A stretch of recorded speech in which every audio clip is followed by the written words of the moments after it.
one of the things that he did from that was really huge, and when I was hypnotized and had work done, and when I was doing different things with him in the office as I got a little older, he would still use the same tone inflection he would use, and he got really big on words and the words that you wouldn't say. So for those of you on here that have worked with me, you know that there's certain words I don't like to hear. I just, we take it out of the vocabulary, and one is blood and one is hurt and those type of things. But you might talk about discomfort, or you might talk about that you might feel this a small amount, but words, so words are important.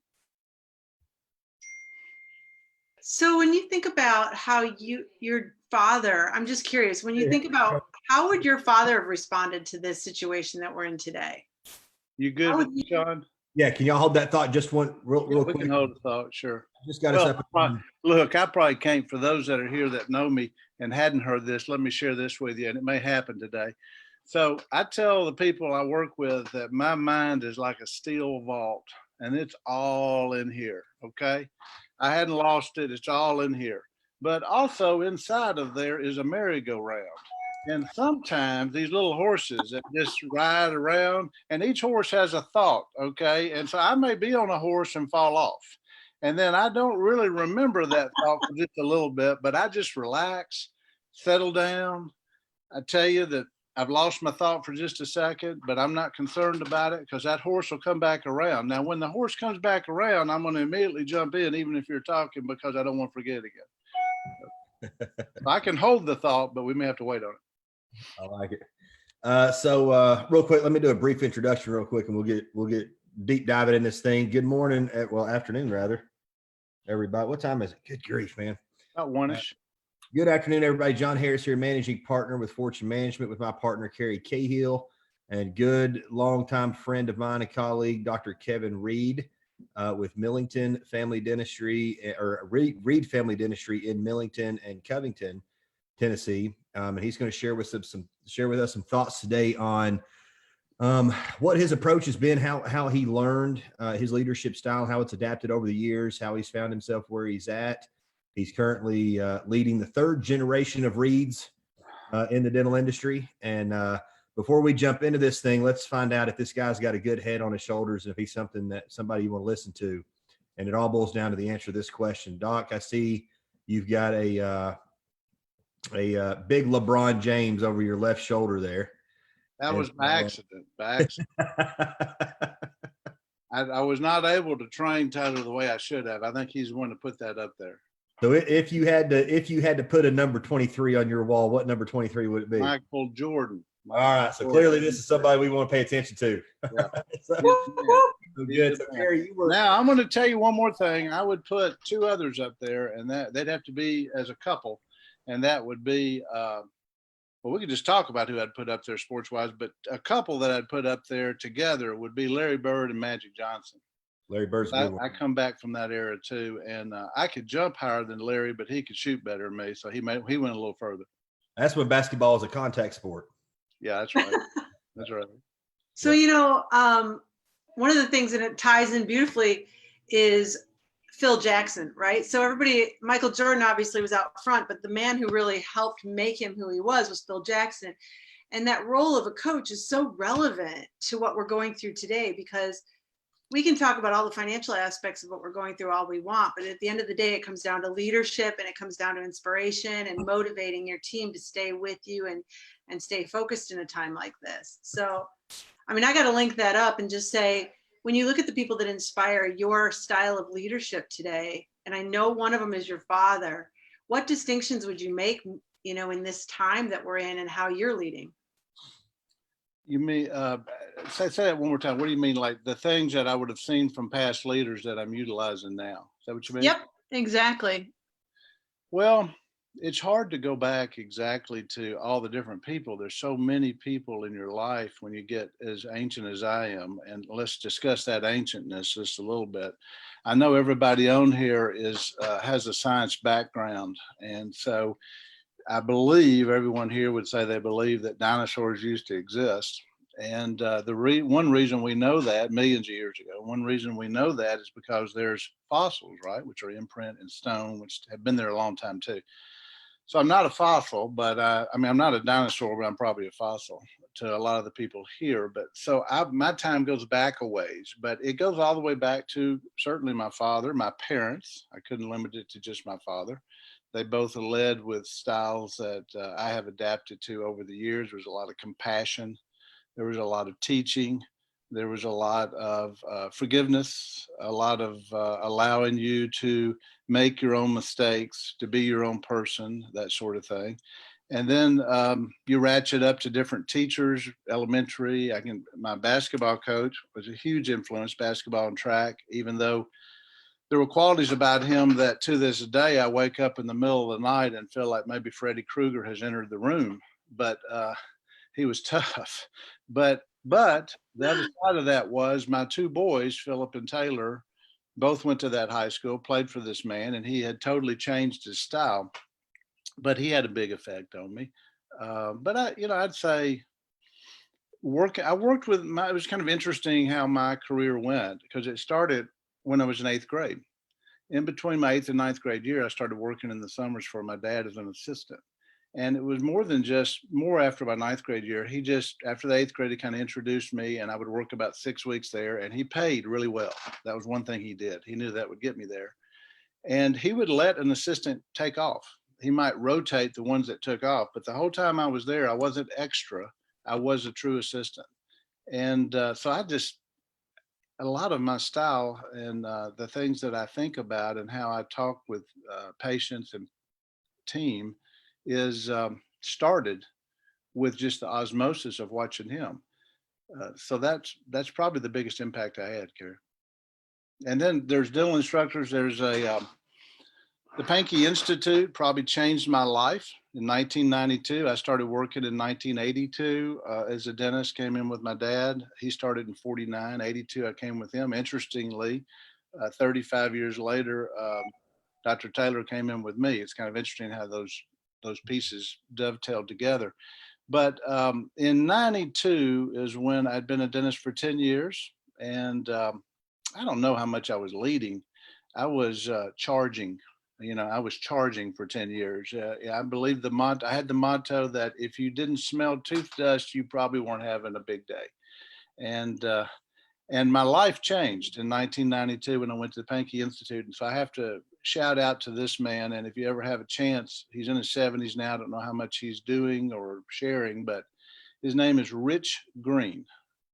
And Rich Green was probably Rich Green was probably the biggest, other than my father, was one of the biggest influences in my life because he was able to relate the philosophy of L.D. Pankey in a way, because L.D. Pankey was dead at that point, but it was the Pankey Institute in his honor.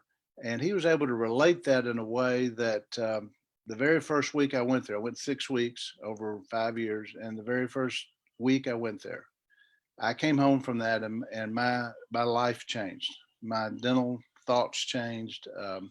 The other person that would have been a huge mentor in 1996 was Kendrick Mercer. I'd be remiss not to mention him. He changed my life. And he helped me understand the philosophy of coming from who you are inside as a full person and not having to be ashamed or afraid of what you say or what you don't say or what you do or what you don't do, and realize that every moment is this moment and the next moment you'll do the next moment. And I sent a text out to my team today about a word about being mindful, having mindfulness right now. And I love the way this person quoted it. They defined mindfulness as a present heart, a heart that is right now. And so it's good right now. It may be different 5 minutes from now. It's good then too. So Kendrick was a huge influence. I saw him in 96. I didn't see him again until 2008. Once I saw him in 2008, I started going to quarterly seminars with him for 8 years, with a circle of about 10 or 12 people. So those are probably going on too long, but those names were important to me. So when you think about distinctions that you made prior to that, and then in your leadership moving forward, are there 2 or 3 that you find pivotal on how you lead today? Distinctions from that learning? Yeah, well, there's probably more than 2 or 3, but I'm trying to think what we would have changed. And one of the things that we started making a change about that those of you that are on my team, I don't say staff, and I got that from everything you're going to hear today. When you're 63 years old, you got it from somebody else. Okay, I'm not going to be able to absolutely tell you everybody that mentioned that to me, but I can tell you as a hygienist from Dr. Russ Rainey's office, and it was 2007 or 8, and we were having a rejoining with Kendrick Mercer, and Russ brought his office, and Russ had done Panky with me in the 90s. But this hygienist, and if you're out there, I mean to acknowledge you. She lectured me one night about calling my team staff. And she said, and that was a huge change for me, because said staff is an infection and you try to kill it. But your team is what embodies everything that you're trying to do and moves it forward. So that was a big change, was looking at everything as a team, not just you and supporters, but a team. The whole concept, again, from Panky that we came back with was, which my team hears this all the time, but love your patients. You're only going to work on people you only want to work on people that you love. So love your patients. And for those of y'all that Brad and others that worked with me earlier, maybe I didn't always do that then, but that's what it's evolved to. Love your patients. Work on people that you love. Secondly, love your team. Love your team in a way in camaraderie and relationship, because that's what human beings want, is relationship, that you respect them. They don't have to be your best friend on the weekends. That's what I tell them in the interview, but we've got to be a team here during the week, have to respect each other. We got to love each other. Which means if you love someone, you're going to support them. You're going to support them. And then when they support you, you're going to tell them how much you appreciate that. So appreciation is a huge thing. Only work on patients you love. Work with a team that you love. If it's not a team that they love, it's best for them not to be there. Let them choose off, and it's fine. And hug them and let them leave, and that's fine too. And then thirdly, you want to love the community you're in. Show ways to love the community you're in. That your office is bigger than just those four walls. Bigger than just how much you've produced. How much have you changed the life of your community? That's important. And all that was great. And we learned that in Panky the very first week. And when we all came back about 6 months later to take round 2, we did a wraparound, and they said, well, how's everybody doing? Everybody's kind of hemming and hawing and kicking the floor and just, the production hasn't been too good. And they said, well, what's the problem with the production? Said, well, and one by one, we all put our face on it. And basically it was, we thought we were kicking people out. And they said, whoa, we missed a concept here. It's only work on people you love. But the fourth concept and the most important concept, and we forgot to tell you, was learn how to love more people. And so that was a huge change. Mm-hmm. We're not just taking care of teeth. Our phrase is treating people, not just teeth. We're treating people. LD Panky used to say, that was a huge thing that he said. He would do a sternum pecks like this. I didn't know him. Rich Green would sternum peck me.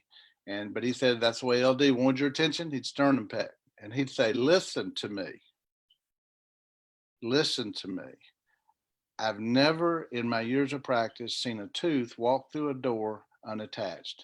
They all come attached to living, breathing human beings who have hearts, who have souls, who have needs, and that you can address. And that's who you're treating. So that's my biggest shifts, probably, Carrie. I always went to continuing ed from the very beginning. The first 10 years, I averaged 150 to 200 hours a year in continuing ed. I don't average those number of hours now. I still study and try to go ahead, but when you've been doing it this long, you start to find out there's not a lot of surprises, and there's not a new skill I'm trying to develop like implants or something like that. So I don't do 150, 200 hours a year now, but I did for 10 years. So that was always there. That wasn't really a change. I would encourage, if you're younger, those that are on here that are dentists and you're in the first 10 or 15 years of your practice, you can't take enough CE. And it's not about whether or not it was even a great CE course. What will be great is the relationships you have with the people that you go there with, that you meet, and the knowledge you get from them. And then the few pearls, it only takes a few that you come back with that creates confidence to you. Another LD Pankyism. You really can't convince a patient to do treatment if you don't have it on the shelf behind you. And one way you get it on the shelf behind you, if you're a younger dentist, you haven't done as many of them, but the people you're talking to at seminars and other places, they have, and you're learning from their experience and you're gaining confidence because of that. So confidence is a big key. That's a good point. What would you say? What would you say your leadership philosophy was, or your leadership style? Obviously, we talk about leadership styles and developing people. What would you say your leadership style was early in your career, and what has it evolved to now, or your leadership philosophy? What's it evolved into? Well, that's a good open-ended question, John. That's a good one. Well, I probably, and I can still be this, I probably started out as evolved early on the first 15 years. And if Laura's on here, I don't know if she is, but probably not. But I probably evolved the first 15 years. I was probably a little bit like General Patton. I mean, pretty much the order came down from on high, and we were in a big tank, and we were just going to blow over everything in our way until we got to where we wanted to go. That was probably a lot of my leadership style. Working with Kendrick over the years, taking Pankey, kind of re-looking. My dad died in '92, but obviously I always felt like he was there even when he was gone. He was a quiet leader. And I think I learned the value of, I don't know that I'm always quiet. They say I talk a lot, but the quietness within me before I make a decision. So it's going to take us into the area that I would love to talk about. I don't know if this is the right place, but it's about making decisions. Okay. I've learned how to, number one, it's about the entire team, and you're just a person on the team, and you respect everyone's opinion and listen. But ultimately, you are going to be called upon as the leader to decide how the movement will go forward. And what is the example that I think leaders, I think I've always done this. I know my dad did this. Leaders really do. It's not a trite saying. You lead by example. Ralph Waldo Emerson said, "Your actions speak so loudly, I cannot hear what you're saying." People watch and they follow that. Mm-hmm. If you're in the trenches, they're in the trenches with you. If you're outside it, saying they need to be doing this and you're not doing it, they just don't do that. So when you make decisions, it becomes interesting how human beings, in my opinion, make decisions. And so I've evolved into a way that is a big part of my leadership. And I think that's where I would go next. Is I think that we lead by helping establish vision. And then we're going to call that vision intention. By establishing intention, and we're going to form intents. And that is different. An intent, as Kendrick Mercer would say, is right here.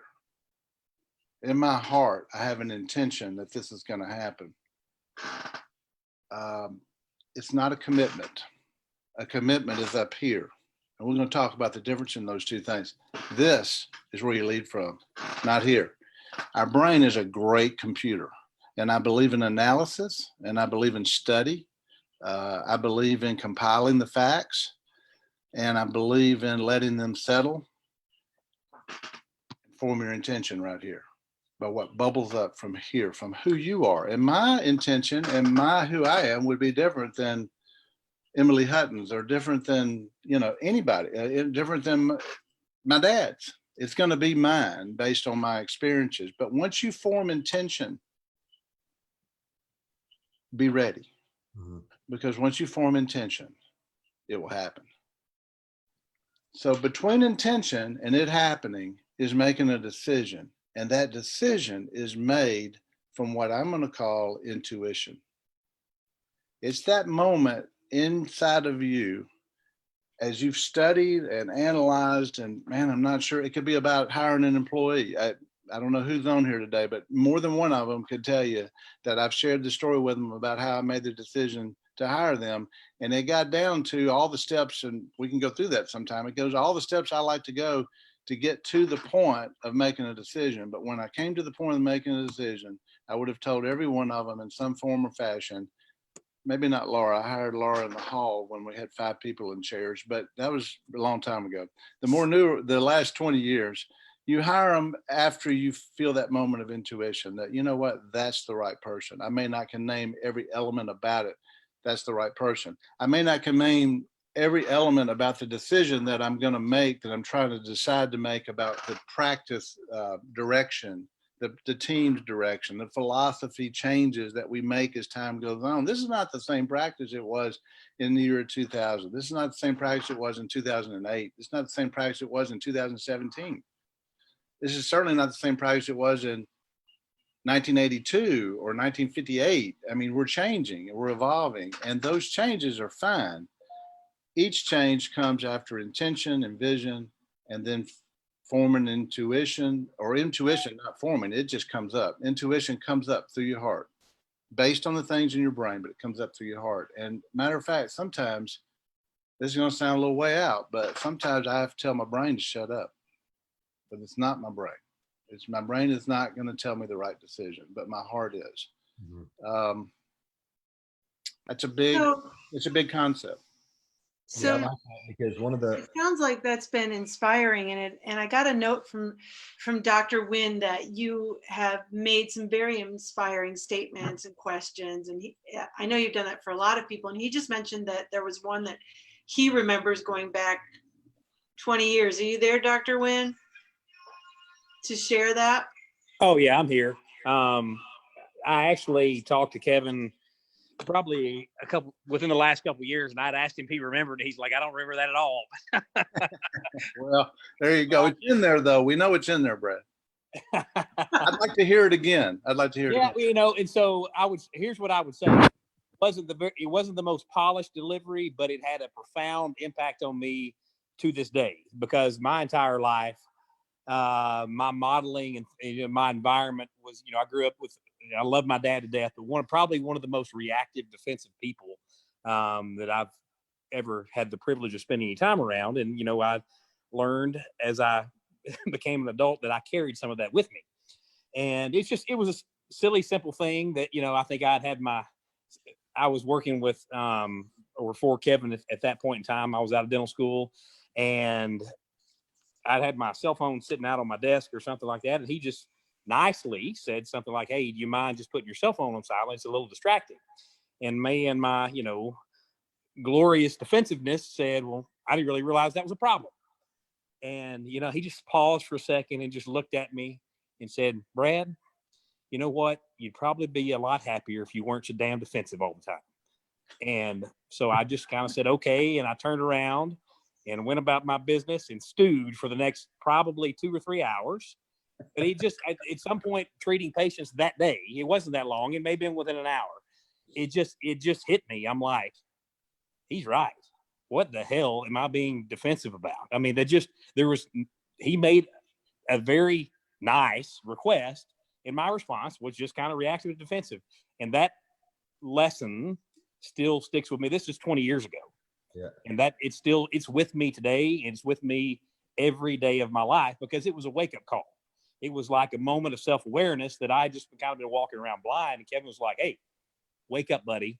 You're better than this. So anyway. Yeah. Beautiful example. Very touching story. Very touching story. Thank you, Brad.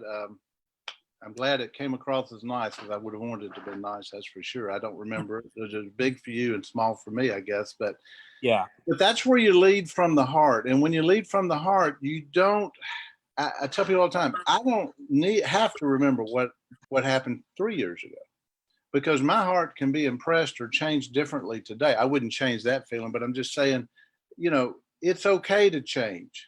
Because you're coming from the awareness that you have now. It's like Brad was saying, he wasn't even aware that he was defensive, but then he started catching, oh, I see more of a glimpse of that. We talk about that in the team meetings. We talk about, and I'll put people on the spot, and I'll say, so how are we going to make this change? What's the first thing that has to happen? Whatever it is we've decided to do. And it seems kind of daunting, like, oh, I don't know, should we do that? And to a team member, I bet now they would tell you, well, the first thing is we have to be aware. Change never happens until you have awareness. And so we're doing things that we're not aware of. Well, it probably could be done better, but we're just not even aware that it could be better or that it needs to be better. So I would say, Brad, that was probably like an awareness thing for you. And so that was the first thing. And then you work on the change that happens over a period of time. Thank you. I think those are the kind of people that those are the kind of people that you want around you, because when you've got Reagan was that person for me, Carrie's been that person for me, you've been that person for me, that helps to whether it's making a comment or asking a question, but has me look at things through a different lens, and the information that I find through that lens contradicts some of the things that I've got up here. Mm-hmm. And when I start to analyze its validity and consider maybe I don't have it figured out the way I thought I did, it reshapes your entire perspective. Right. And so that's transformational, because that changes who you are from this moment forward. Right. And so now the trajectory of your life takes a turn, and now you wind up way over here where you would have wound up way over there. And, a big part that takes, John, I agree with you, and Brad too, as you say that, what I'm thinking is a big part of that is dropping the deal about, I have to worry about how that looked 2 years ago. Mm-hmm. A lot of times I was stuck in not changing, because if I changed, I was kind of saying that the way I was before wasn't right. You know what I mean? Or wasn't the best way to do it. Man, if just take it away from your personal story and put it into your business as a dentist, if those that are dentists out here, so, okay, are we still primarily, we're not doing porcelain and gold crowns, right? And before that, my dad mainly did gold crowns. So what if we never changed anything? Because if we made the change, we'd be saying what we did before wasn't good enough. Well, it wasn't the best, but it was the best we knew at that moment. And maybe we made the change to the next best thing later than some folks, but we still made it. And so that's what you celebrate is I can't tell you, I have one of the cases that I show for an aesthetic case, and she's a hygienist. And Jamie, you're probably not out there, but I show her a case because I show them how her teeth looked before we redid them with this aesthetic solution with all porcelain veneers and crowns and stuff on the upper. And I tell a little story about it. I won't go into all that, but the point is the front teeth were just discolored and that sort of thing. But from premolar back, there were all these old gold crowns with receded margins, and the porcelain wasn't that pretty. And I look at the patient and I say, you see those? Oh yeah, I've seen people with those kind of crowns. Now you don't do those kind, do you? I said, well, not anymore, but I did those 25 years ago. So it's changed, things change. It's better stuff out there now. So you can't feel bad about what was before. It's about what's good now. What can we do in the future? Yeah. I think it's taking it out of the context of right or wrong. Yes. That's something that I struggled with for a long time, because by nature I'm conscientious and self-critical. And I've got a client that he's constantly asking me, he'll tell me what he's about to do or what decision he's contemplating. And then he'll ask me, he goes, do you think that's right? Do you think that's right? And I'm like, who cares what I think, man? You don't need my permission. It doesn't really matter what I think. Do you feel it's do you feel it's in the best interest of your practice, your team, and your patients? Yeah. And that feeling that he has, that's his intuition. Yeah, correct. He or she is afraid to go to the intuition. And what I find is that making decisions based on the knowledge and then from your heart, from intuition that bubbles up and you then know it's the right thing. What I find is that the more you do that with everything, not just your dental life, the more it just becomes the way you do it and you trust it. And so then you start to make decisions. I had a guy make a comment with me, not about me, about himself and his growth. And it was one of the most beautiful comments. I hope I can remember it. I wrote it down one time, but it's up there. But the point is, I said, how are you doing, Tom? We've been in a circle group quarterly for 7 years. Now, neither one of us were in it and we were catching up. And I said, how you doing? He said, I'm in the best place in my life personally I've ever been. And I said, well, what would you say how would you define that? And he said, I'm no longer uncomfortable with what's coming up down the road. I'm comfortable with myself, with what we're doing now. And I'm comfortable that I'll make the right decisions as the next ones come along. I'm uncomfortable with my uncomfortableness. And I thought, I know we're getting off on that, but that's where I come from. So I When you think hear me, you're hearing philosophy because it is where I come from. Yeah, I think that's really good because I know I've certainly struggled with that myself. And it's kind of like people have a tendency to get their source of certainty and security from circumstances and things outside their control. And that's why they're fearful about the future. That's why so many people are worried about the situation they're in right now, is because they're reactive. It's circumstantial. I don't control what's happening. And so I'm a victim, opposed to operating from the mindset of, I can do all things. I've already been equipped and I'm prepared and I'm capable of handling anything that's laid in front of my path. I'm capable of taking information in, analyzing that, making effective decisions. So regardless of what happens to me or what occurs and shows up in my path, I'm able to navigate those waters. It's not like it's over, right?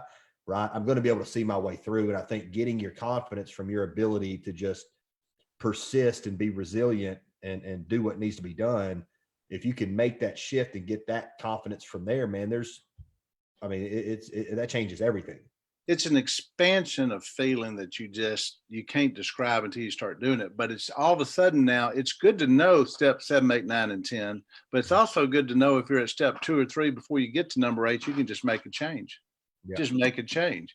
Vision, action, understanding. You have a vision, you take an action, then you get understanding. You don't have a vision, get total understanding, and then make the action, right? I mean, that's the way that works.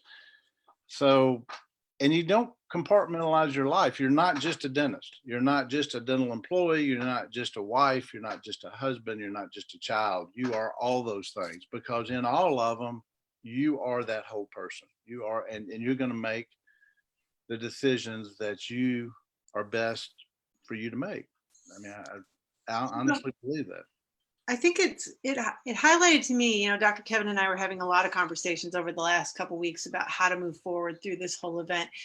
And it shows up as a core of who you are, because that mindset of making sure that your people had as much certainty as you could provide through this event was really part of the foundation of how you made a lot of your business decisions moving forward from that point. It's so, I think, deeply incorporated in who you are that it became part of that drumbeat of how you set your path forward and your strategy to move through this. And when you think about other, you were saying pearls of wisdom, but other components of how you lead and how you make those decisions, are there any others that you would? There is. I think you come from a point, and I wrote this down earlier this morning. You come from as a leader, and every person on your team's a leader. It's like Simon Sinek. I love Simon Sinek. I've discovered him the last year or two. But everybody, the person to your right and the person to your left, whatever you do to help to them, you're being a leader. So everybody's a leader. But as dentists and leading the group that we're leading, what is so important is that your team knows that you come from truth and that they can trust you. And so if you've never said, don't worry, I'm going to take care of you, then they don't have to trust that. But my team clearly knows. I don't know how this is going to play out. None of us do. I know we'll get to another side. But before as it became apparent that we were going to be shut down and our world was going to be different and money was going to be different, the very first thing I decided myself was, well, one thing I know, I'm in the foxhole with them. We're all in the foxhole and we're all in there together, and we're going to all come out of this together. And everybody advised me to put people, I'm not critiquing anybody out there, but I'm just telling you my way. They said, put everybody on unemployment. I didn't do that. I didn't know if this CARES Act was going to happen. I didn't know, blah, blah, blah. But I went to the bank and I said, I need to up my credit lines. I need to remortgage my 2 commercial buildings. I need to get cash out of them because I got to be prepared. We're in a war. It's a disease war. I agree on that. But it's also a business war. And I said, I'm coming out of this, and I'm coming out of this with a team. And I'm coming out of this with the team that I went in with. And that was my decision. And that was based on truth and trust. Truth and trust. I wanted them to know they could trust me. And they would have been, quite honestly, a lot of them have been with me forever, been with me before Brad was there. I mean, you know, and some of them are newer. My gut feeling is everyone right now would have told you 2 weeks ago, I don't know what's going to happen, but Dr. Kevin will help us get through it. And Dr. Taylor now is part of that too. So I think it's truth and trust. You know, you tell your team what you believe, and you show them that that is what you're going to be like. So what do you do to keep yourself inspired, motivated, engaged during a time like this? Well, part of the thing that they can trust and have truth about is that, hell, this takes a lot of time to get all this stuff going. So now you got the SBA loan, you got to figure out the emergency time, you got to sit around and make some decisions yourself about how you are going to split the team up. What are we going to do? What are we not going to do? And I don't want anybody out there thinking that we're doing a lot of dentistry. We're not doing that. We're abiding by the rules, a little bit of emergency care. But you're also trying to figure out how during this time, how can we stay together as a team? I mean, it's one thing to say, hey, I'll see you in 2 months and we're going to all come back together. It's another thing to say, I didn't just make the commitment, I'm going to get you through this financially. I made the commitment that I'm going to get you through this as a person, with me as a person, and we're going to all get to the other side of this together, and we're going to be in good shape. And when we get there, we're going to be better for it. We just don't know how. And in the meantime, we're going to pray that we're all healthy. We're going to pray that our loved ones are healthy, and we're going to do the best we can to support each other in that. So, you know, I've been busy.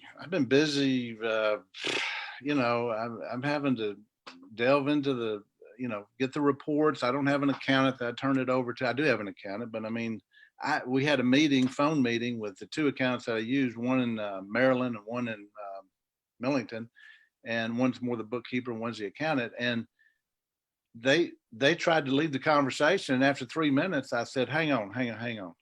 I was willing to let you lead it if you knew what you were talking about, but obviously y'all are busy with a lot of other things. I do kind of know about this. Let me go through what I know, and then you tell me where I'm wrong, and you tell me what I missed.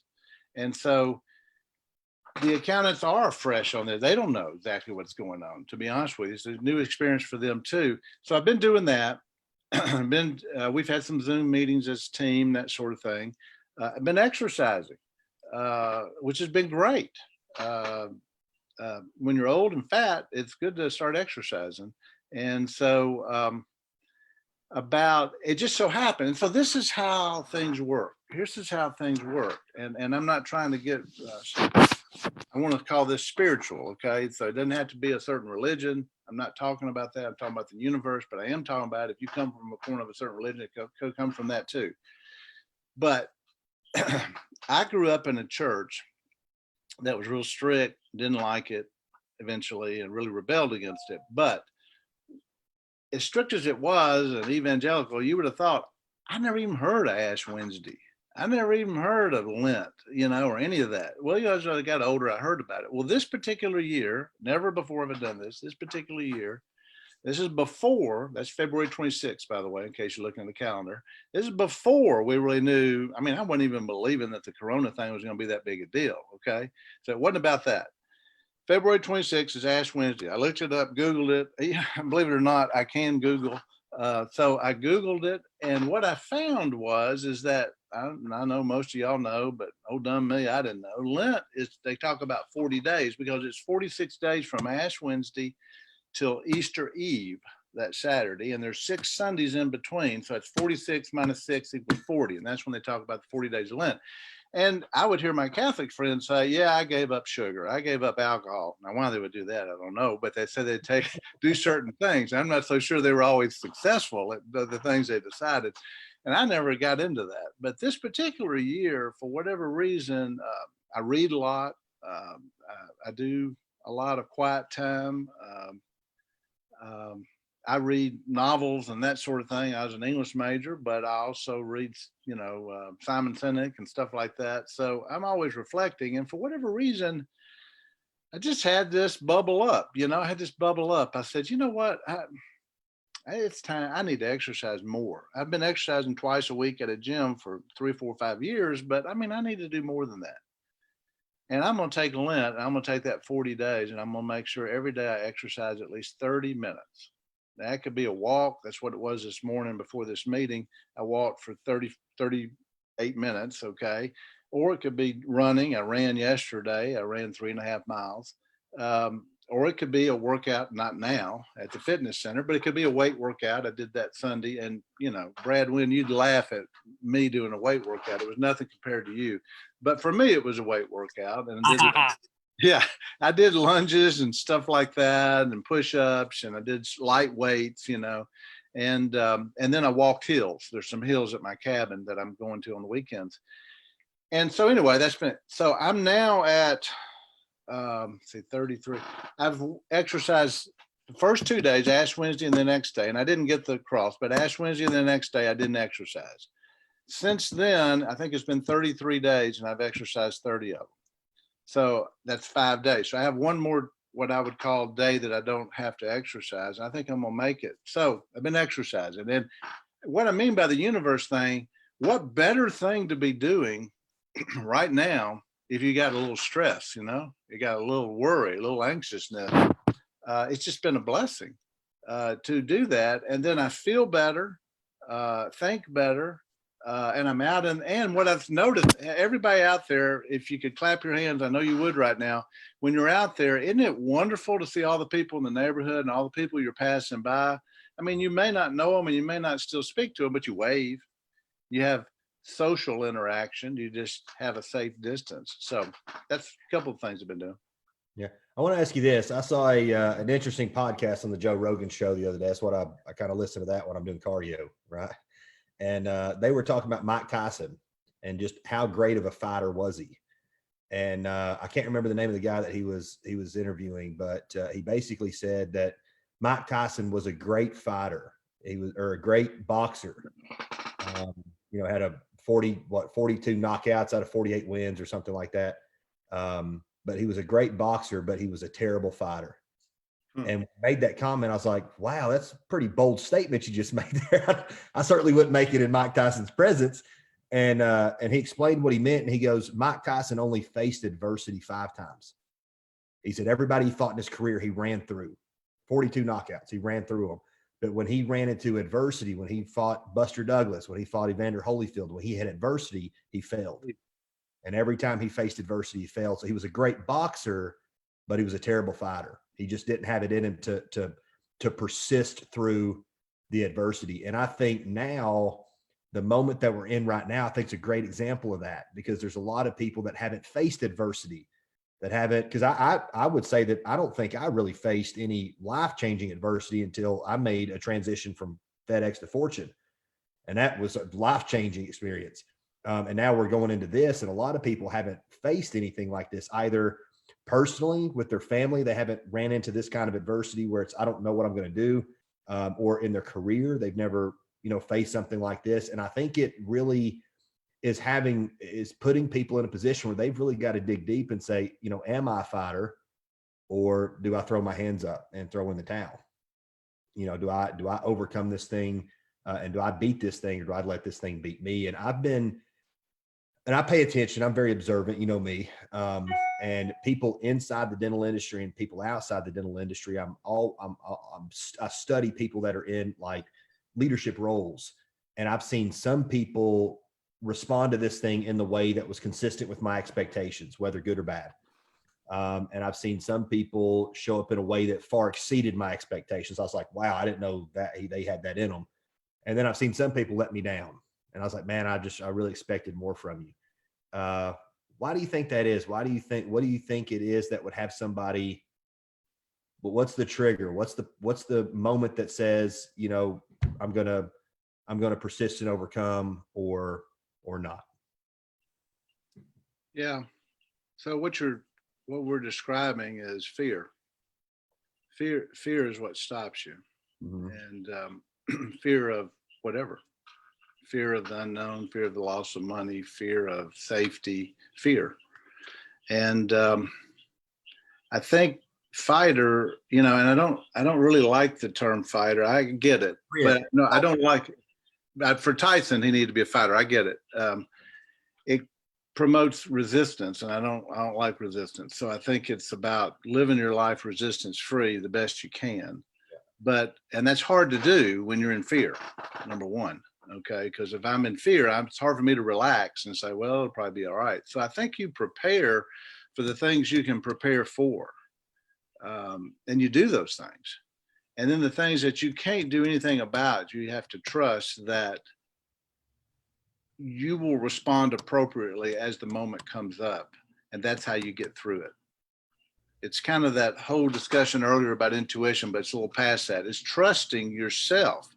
So we talked about the team trusting us as leaders, the team looking to us and saying, he or she will be truthful, and I can count on that.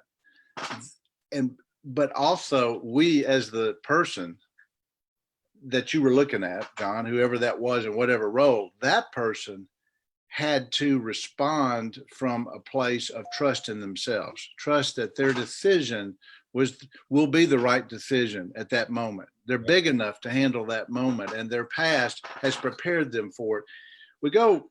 This is another deep area philosophically, but how the heck did we get here? Human beings have been around a long, long, long time. And a lot of people have died. A lot of species have gone out of existence. There's a lot in us that we can trust that will get us through this, that we don't even know what that is, but we will survive. And the people that disappoint you in their answers, I'd have to know exactly, what you were talking about, but it's probably, it's as simple as they don't really trust themselves and they're in fear. Well, you look at, I think you're absolutely right. I think it's that moment that we doubt ourselves. Like if I'm Mike Tyson and I'm in the ring with Buster Douglas and all of a sudden I get a pretty good shot, right? And I get hit and it's like, oh man, he hits harder than I thought he did. You know what I mean? You begin to question yourself. So it's when you question yourself, that's where your confidence starts to dissipate. And so I agree. For dentistry, for example, you look at the way people responded to this thing, right? This thing happens. And then you had some people that stayed open and continue to see patients, right? No judgment, no right or wrong. Right. There. But some people, held on to what they knew, which was, doing dentistry, and they hung on as long as they could. Other people shut down and then criticized the people that stayed open. Yep. And attacked them. Other people went into the forums and, complained about the people, and tried to, get a team together to go after these guys. So everybody had kind of a different approach for how they handled what that looked like. And I think that's more of what I'm talking about is how you responded to it, because our behavior is a reflection of what our belief systems are. So depending on how you respond to this thing when it occurs, I think that is a good indication of whether you believe in yourself, what you believe you're capable of, or if you don't. And I think it definitely highlights confidence and insecurity. Yeah. So let me, if it's okay, let me just read a really short snippet of what I sent out to the team today, because I think what this is about, and those of you that are out there have teams, and maybe it'll be helpful to you to hear it, but I think what happens in it, I hope what you hear is exactly where we're coming from and what we're trying to promote and what we trust. Okay. So I said, first of all, to my friends, and there's a quote in here that's after this text. This quote is near and dear to my heart, as are each of you. All of you in your own unique way, we have added and will continue to add to the fabric of cloth that is RFD. Though I have been charged with leading this wonderful work family, it is the contribution of each individual with your unique skills and spirits that have created and kept this business thriving. We will come out on the other side of this crisis. And when we do, our workspace will have changes, but in the end, it will be better and stronger, and we will have more appreciation for the lives we have been able to live. During this time, enjoy your families from a safe distance. Pray for all of us and all of the world. Help those that you can and stay safe. And then that's to the team from me. And I know that's the way I know they read that and they felt that way themselves. They would have written that. And the quote was, we can use mindfulness as a tool to help us find balance during the coronavirus crisis. It can help us regulate our own emotions so we can better pay attention to other people and act more altruistically. Mindfulness means present heart. If we keep emphasizing the heart side of things, that's going to make us much more tender, and we'll live naturally from a more ethical place. The single most important thing that can happen right now is that we feel our collectivity, that we're really here to help each other move through this. And the truth is, each one of us can help. We have a real gift to offer each other just by who we are and how we come forward. If we can find an inner refuge of calm, a state of mindfulness, a state of present heart, our calm will be contagious. And I mean, that's what we've been talking about, I think. Mm-hmm. And I think that's where those leaders that disappoint you, when you hear the responses, they're not coming from there. Mm-hmm. They're coming from, a part of that is that you hear in that is also about the whole idea of intuition and the whole idea of intention and the whole idea of trusting your heart. Okay. It's not about, we don't know the V-shaped, if you will, they keep talking about. We don't know how deep it is. We don't know how wide the chasm's going to be. We don't know all the steps. All we know is at some point, we're going to see another side, and we're going to find, we have to trust that we'll find a way to bridge that to get there. And we don't know how long that'll be. But if we're there for each other, if we're supporting each other, and that's not just your team, that's about your neighbors that you're passing on the street and waving and saying hi. It's about how many of us have, I'm preaching now, aren't I? How many of us have this week, I know this has happened. I haven't been with you, but the ones I know on here, I know this has happened. How many times have you gotten, maybe we're not supposed to, but my country club does a takeout thing, and you go drive through and they hand it to you, you know, they don't touch anything. How many times, no matter when you've done that, how many times have you told them, how many times have you given them, you know, it's a $20 bill and you gave them a $50 bill? Mm-hmm. How many times have you given somebody $100 for a $40 bill? Maybe you hadn't, but how many times have you had a $40 bill that you wouldn't have given them anything and you gave $5? You gave more than you normally would. Because we are America, and the world, I hope, does this, and we are going to take care of each other if we come at it from the standpoint of not fear, but we're going to make it through this. Yeah. I think because if you think about it, people, if you look at it from that dynamic, I guess is probably the most appropriate word, or paradigm, confidence versus insecurity, right? Certainty versus uncertainty. People don't follow uncertainty. They don't follow insecurity. They follow confidence. Yeah. So it's like in times of uncertainty, that's where leadership is most necessary and most valuable, because leadership instills certainty in people that don't have certainty. That's why they follow them, right? Because you give me certainty, or you give me more certainty than I already have. And so when I begin to question, when something happens that I'm unprepared for, or that's unexpected, and I begin to question my own ability, that's where I start to lose my confidence, and I start to become more insecure. And that's, and it's even more apparent, I think, if you're coming from the standpoint, and some people just need to come from here. I'm not being critical. They need to work on coming from, not from this quite as hard. Right. For some people, they have to know, if the end of the road is step 10, they have to know all the steps to get there. Yeah. And they're uncomfortable knowing that 10 would be, we're going to come out of this all right. We probably all say in some way we're going to come out of this all right. Yeah. But some people are uncomfortable with not knowing all the steps of what it's going to be to get there. Oh, sure. And so that makes them hard to make the steps. And so what I'm saying is that that's the brain. That's the computer.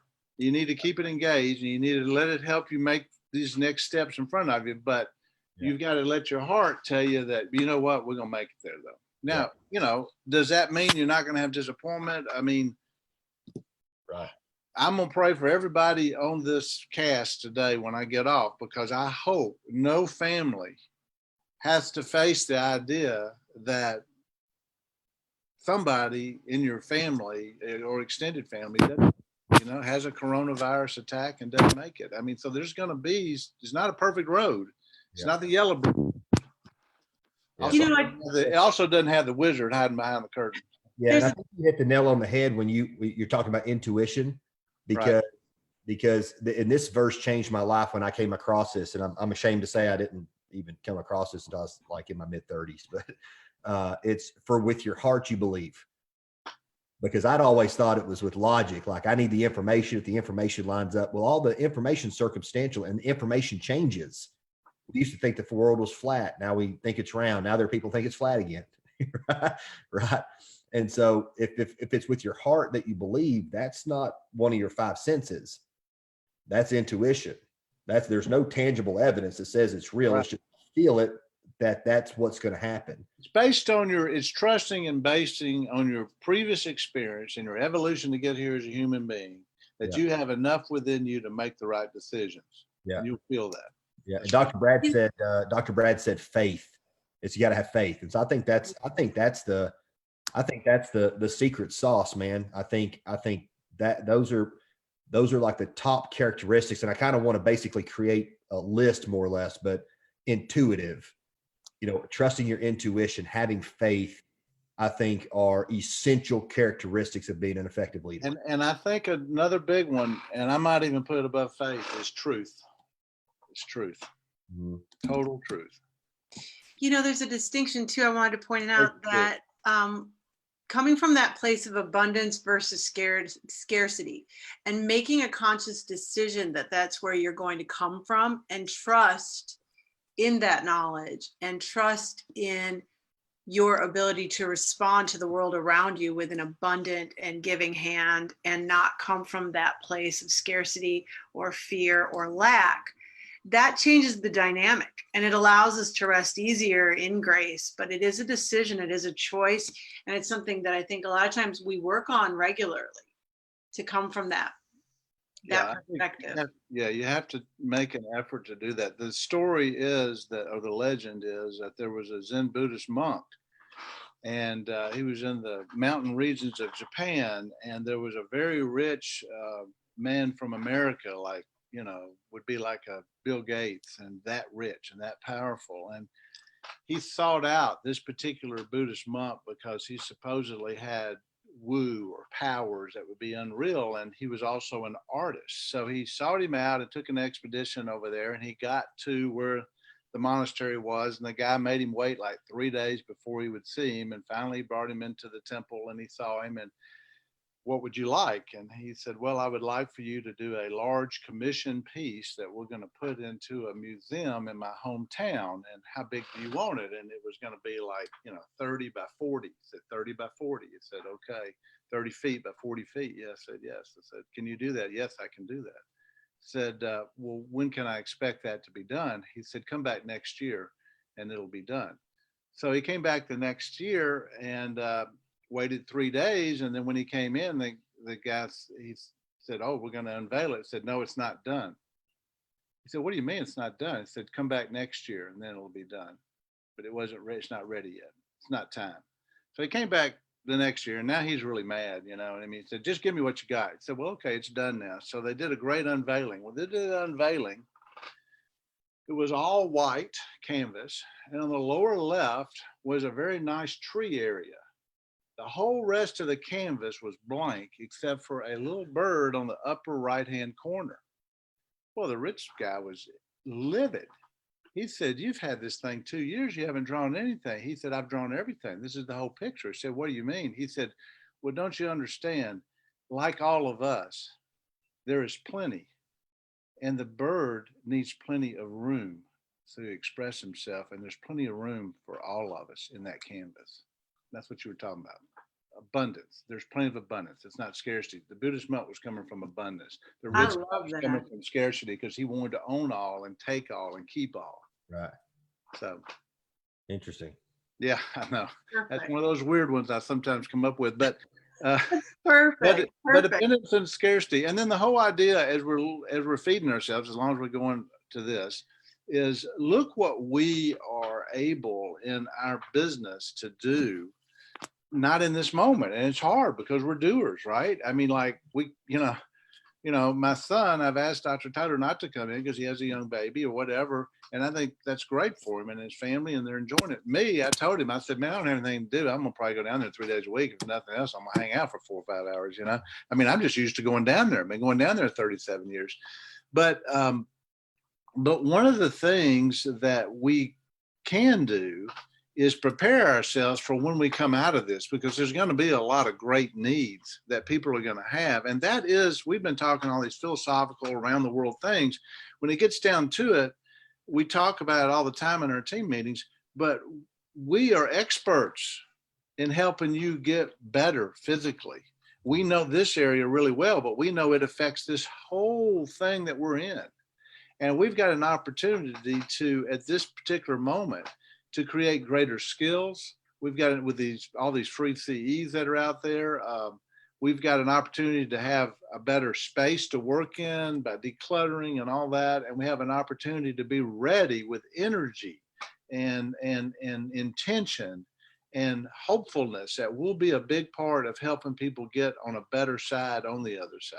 And so that's inspiring to me. I mean, that we're in something that there's one major thing people want. And I say this in the interview, usually when I'm interviewing somebody, because I want to see how they respond to it. And human beings want to be in relationships. Now, the Unabomber, maybe not. Okay. There are some that got distorted at a young age. I can't explain that. I'm not God. I don't understand all that. But the normal human being that you're looking to put on your team and to be with you and to help you in this thing that we're doing to help other people, they want to be in relationships with other people. They want good relationships. They want relationships that make them feel better and that help them do better. All right. Having said that, human beings want to feel appreciation. They want to feel appreciation. And then secondly, they want to give appreciation. They want to appreciate. They want to feel appreciated by their teammates. They want to feel appreciated from their clients or their patients, but they also want to give that appreciation to their teammates and their clients. And that's so huge to understand that we have a gift to be in something that you can see that we obviously have the ability to have both of those things happen. And on top of that, we get the third thing. Which is what makes people be the most happy in their job, what makes them be the most happy in their family.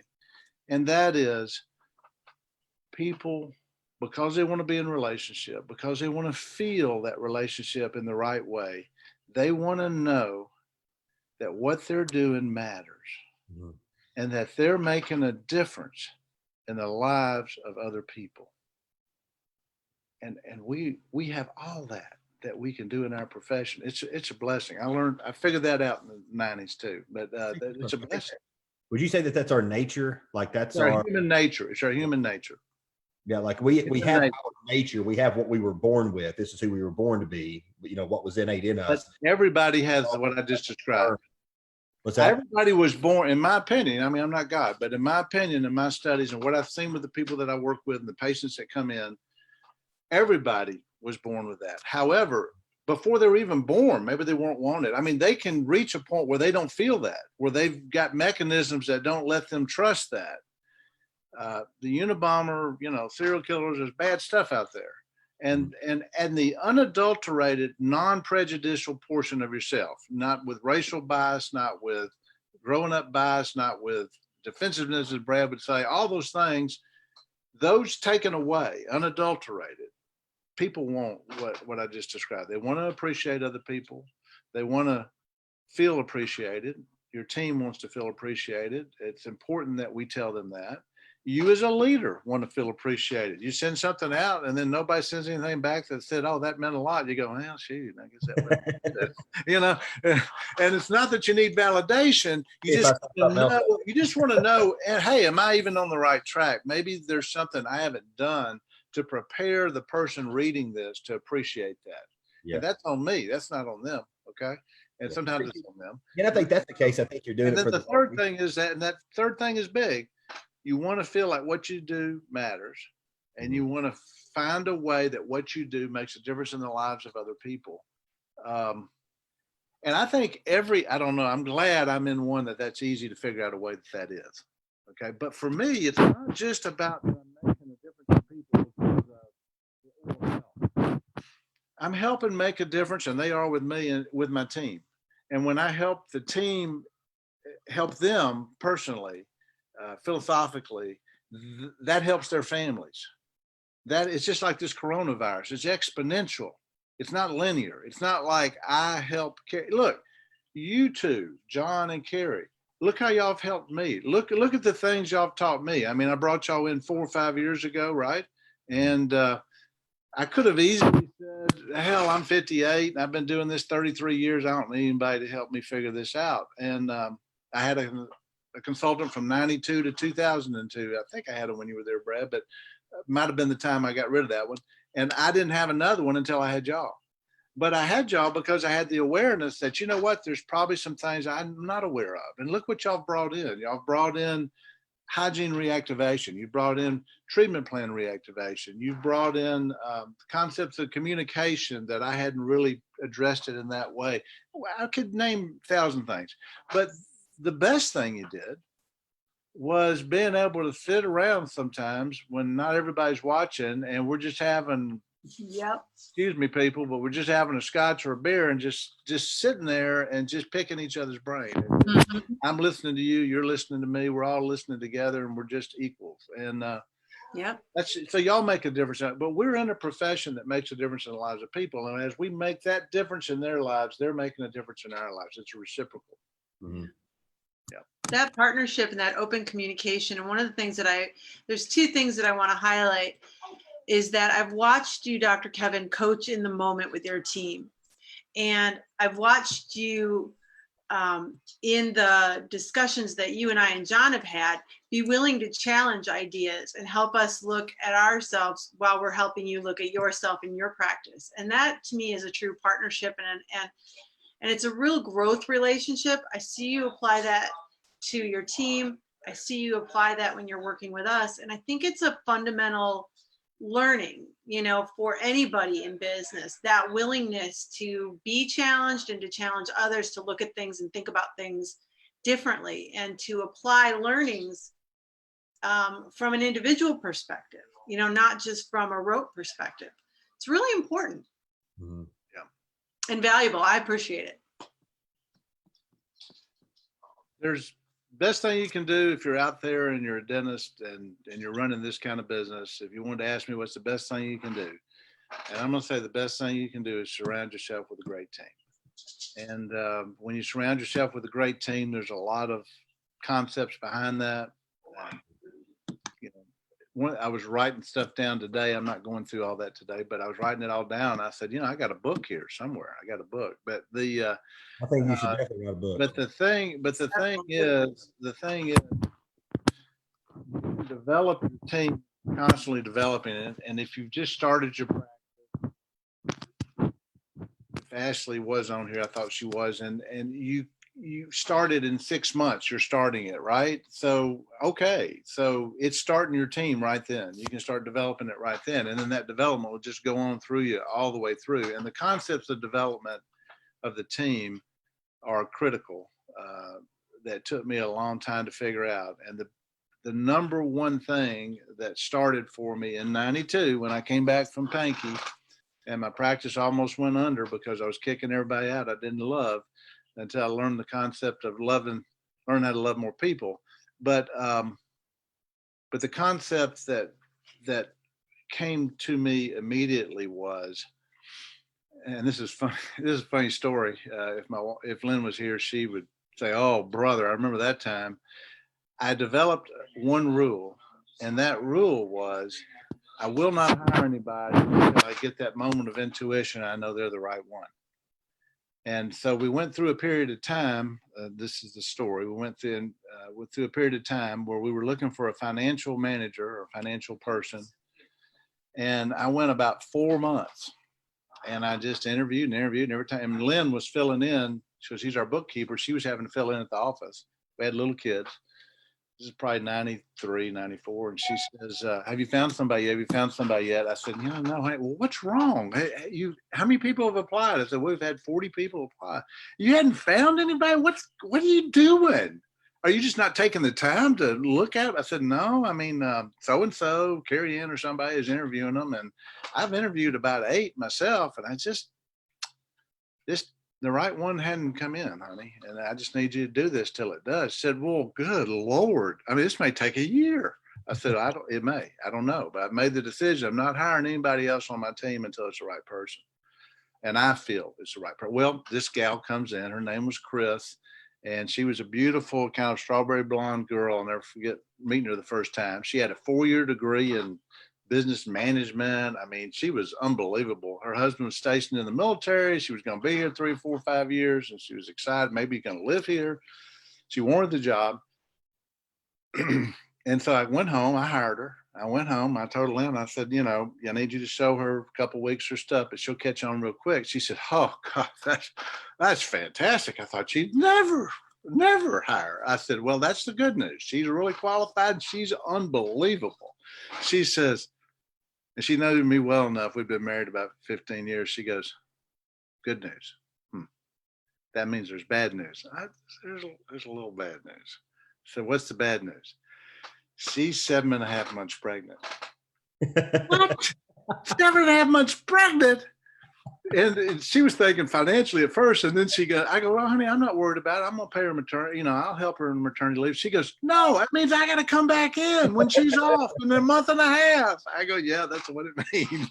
But she's the right one. But that's an example of you just wait till it's the right one. I like That's that. critical. That's the very first thing that I learned that I applied is that you wait until it's the right one. And you go through the interview process. I think the people that work for you, the criteria that you're looking for when you're hiring, for me, or when I did this, is when my team changed. And the criteria that you're looking for is basically, number one, this is the very first thing you have to do. This is the order I would do it in. The very first thing you have to do is does your position, when you look at the person and you interview them, you have to find out enough about what you're willing to provide and what they need economically. The very first meeting, people say money the first meeting. Well, you don't say exactly what you're going to offer, but you got to figure out, number one, does your job economically, is it going to be satisfying to them, and can they get to a point where they'll be satisfied and be happy there? And secondly, will they feel appreciated at that economic value? Mm-hmm. Because if those two things don't yeehaw, then it's just unfair of you to even hire them, because the end is in sight. So number one, that's just a qualification. You have to figure out if economically this job is going to satisfy them. Number two, do they have the mental, emotional, physical, spiritual abilities to learn and succeed at the job you're going to ask them to do in this performance? And that's subjective and objective. And objectively, you give them the DISC test. I used to use the Wonderlic test. I don't much now, but that's mental. But you've got to subjectively understand, get to know that person in the interview. Describe your practice, describe what you think is important. All the things I've talked about today, describing that in a nutshell for them so they get a feeling of that, and then see how they respond. Because if they don't have the mental, emotional, physical, it doesn't mean and I tell them, it doesn't mean you're not a good person. I've got to determine if you're going to be the right fit, because it would be unfair to put you in something that you would not be able to train to that point that I'd be happy with it.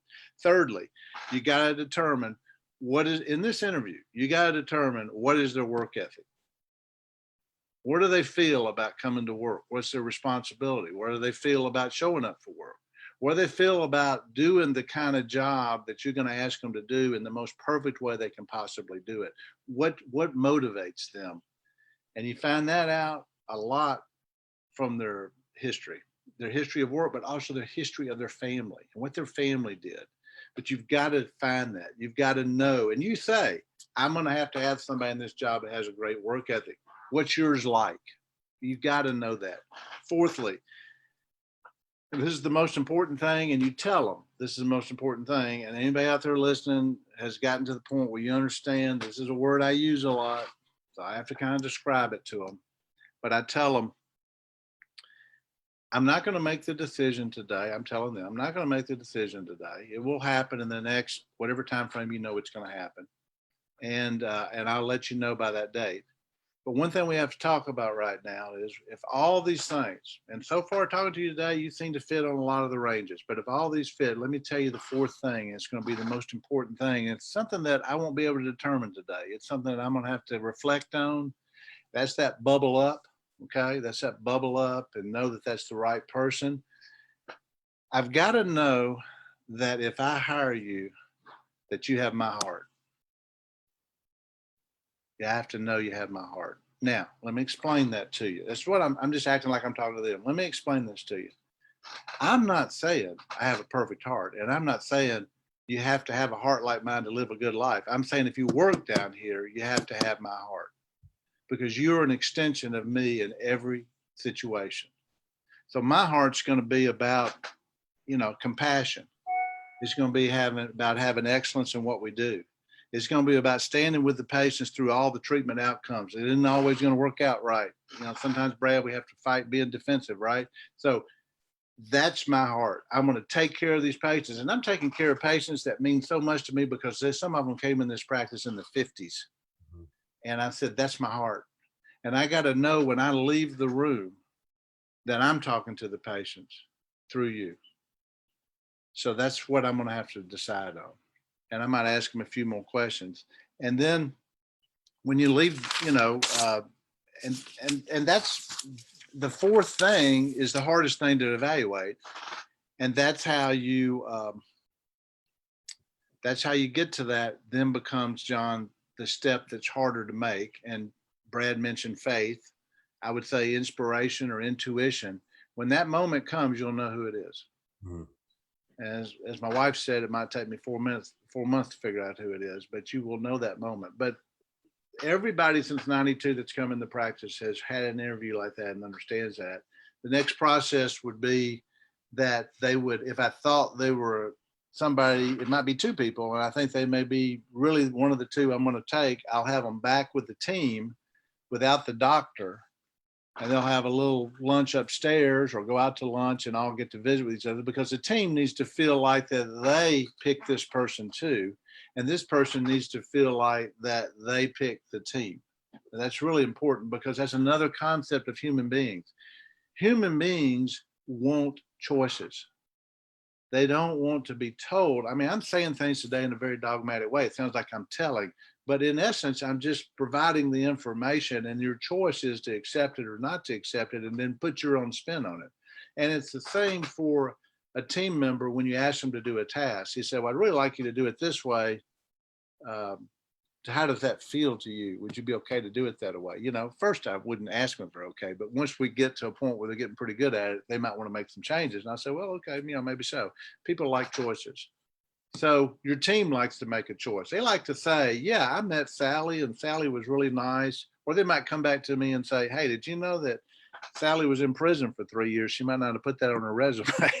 I mean, I don't know what they're going to find out. By the same token, Sally needs to feel like that she saw the team and she needs to feel like that she went home to her husband or a boyfriend or a partner of whatever kind that is and says, man, I met the neatest group of ladies today. And I really hope I have a chance to be in that space. So they've come in and they've interviewed with Lindy, my team manager, or somebody like that. And they've then given me 5 or 6 to interview. Then they've been to the office then. They've been to the office when they talked with me. They've sat in the reception area. They've walked through. They've taken a tour. They've been to lunch with the team, either there or somewhere else, back to the office. Now you want to know how they're feeling. And if they're maybe the one, you bring them back in, you have what would be the final interview if you're pretty set on them. And they've had plenty of opportunity to make choices too. So I wanted to get that in today because I thought that's one of the keys as to how we got to where we've been. And we are a good practice and we're a good team. And we've gotten better and better year after year. And we're fun, real fun. Carrie, any other questions? I attest to that. Fun and I think one of the things that stands out is that a lot of the stuff that you spoke about is a key part of your vision, and your team lives that vision and responds to that vision. And having fun is critical, but also the fact that your team is there because they love each other, they love you, and they love their patients, and they show up that way every day. And I think when patients know how appreciated they are, and they know that that's a central tenet of who you are, how you practice, what your vision is, and it keeps shining through. That's the true measure of people living that vision and believing in it, because it resonates with everybody. The people, the practice, the patients, the whole thing. And right. And I'd be remiss, I don't want this to end without making a few statements about the joy of having your son come in and practice with you. I want to speak to that a minute. I have been blessed beyond blessing to have had a father that was brilliant. He was really brilliant. And in a quiet, kind way, he was brilliant. And I had the fortune of being with him in 1982. And his only was that I worked with him. I do whatever I wanted, and that'd be fine. And after 6 months, I said, "So how do I?" Excuse me. Your microphone's cutting in and out pretty bad. Is it? It sounds like something's rubbing up against it. Maybe I pushed it. Is it okay now? Yes. I think I was pushing the computer. Okay. So anyway, I was able to come in with him, and then 35 years later, my youngest son, and I was the youngest child in my family, my youngest son comes in with me, and about 4 months in, somebody said, "How's that been?" I said, "Well, it's been overwhelming." And they said, "Oh, I see. It's been really hard, huh?" I said, "No, it's been unbelievable." I said, "I know now how my dad felt 35 years ago, and I didn't appreciate that." So we're really fortunate, and the team is really fortunate, and they're seeing that. He's been with us now 2.5 years, and this practice is going to go on to 100 years. I won't be around, but it's going to go on to there. And I see the next leader, and I tell people all the time that patients that, hey, they had a great leader to start with. They're going to have a great one next, and they put up with this stupidity for 35 to 40 years, and look, we still survived. So really a blessing to have the team that we have, and to have the newest team member, which is Dr. Taylor, and the way he's come in and embraced the leadership and the skills that he brings. And so that's a promo for him, I guess, but I want that out there.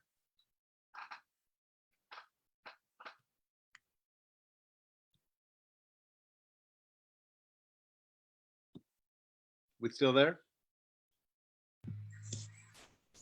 Those are my questions. John, do you have any other questions for Dr. Kevin?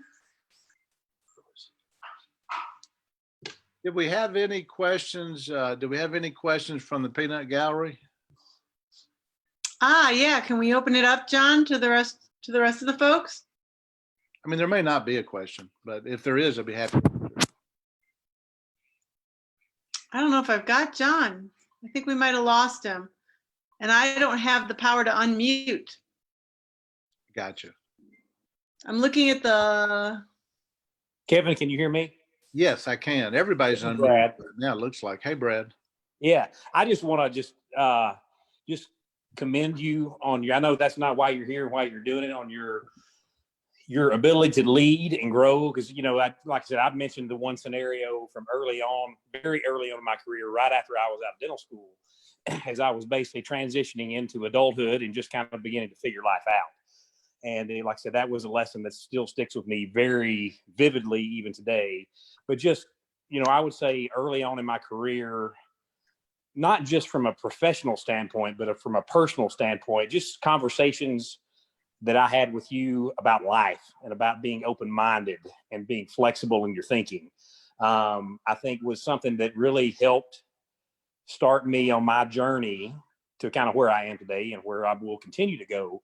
But, I think we all, as people who are in positions of leadership and have people that we're mentoring and helping grow as human beings, sometimes we miss the impact that we have, because you had a profound impact on me. So, and I very much appreciate and really just treasure the time I spent in your office. And was I always as busy as I wanted to be at the time? No. Was in the moment, could I appreciate it at the level that I appreciate it now? Not fully, but just looking back on my experience with you in your office, it was just really, really, really impactful in my life as it shows up now. And because I thought about this a little earlier. I remember when you turned 40. There you go. I was working with you. I'm now 45. There you go. And so, and I just think about all the things in life that have happened between then and now. And, there's just a lot of like my mindset, a lot of the way my thinking has evolved that, I think on some level, I may have gone down that path anyway, but on some very real level, you had a profound impact on my thinking and just the way my life has kind of evolved. So, I just want to, thank you for that. And just, you've carried on your dad's legacy and you continue to carry it on. And Taylor is obviously going to keep carrying on too. But I know you've got something special there. And just from me to you personally, I just want to say thank you. Man, Brad, that's an awesome statement. I'm humbled and look forward to the next Platinum Circle where we can unite and talk about this a little bit more. And we'll share some more stories. That's great. Thank you, Brad. Absolutely. And I want you to know, Brad, just from me to you, and I don't know that I communicated back then. I'm not going to bring that up other than to say that you've been in my heart for several years. Thank you. Yep.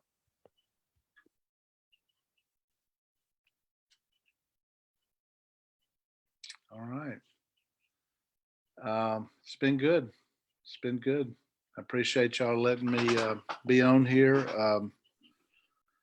Probably from my team members is all.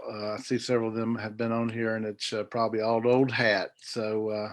Well, make sure to read the comments, Dr. Kevin. There's some beautiful sentiment on there that I hope you're looking at on the comments. Well, I've tried to stay away from that, but I certainly will if I figure out how to do it. That's the challenge for me. But yeah, the chat's beautiful. Beautiful statements from your team, from so many people on the chat. Well, that's sweet. Yeah, guys, and I apologize for that. My computer shut off, and I thought it was my battery, so I ran into my office to get. I'm glad this thing kept going while I wasn't here. I was afraid it cut everybody off at one time. So awesome.